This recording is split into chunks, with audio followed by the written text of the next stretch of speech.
కళ్ళు తెరు. కశ్యప పుత్ర హిరణ్యకశిప, సకల జీవుల సృష్టికర్త అయిన హిరణ్య గర్భునికి ఈ హిరణ్యకశిపుని శతకోటి ప్రణామాలు. నేను నీ తపస్సుకి ప్రసన్నుడనయ్యాను వత్స. కోరుకో, నీకే వరం కావాలో కోరుకో. అన్నీ కావాలి.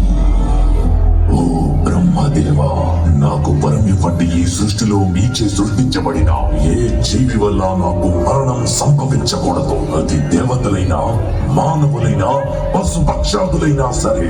నా మరణం పగలు గాని రాత్రి గాని, నా మరణం గృహం లోపల గాని గృహం వెలుపల గాని, అస్త్ర శస్త్రాల వల్ల గాని, సజీవుల చేత గాని నిర్జీవుల ఆ అఖండ శక్తిని నాకు ప్రదానం చెయ్యండి.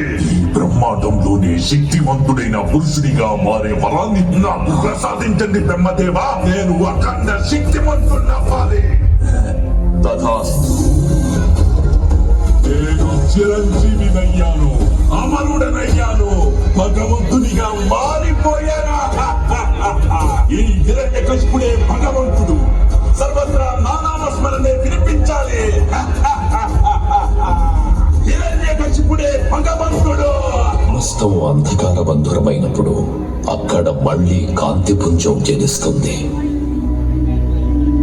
ప్రహ్లాద, నారాయణాయ నమో నమః, వాసుదేవాయ నమో నమః, నారాయణ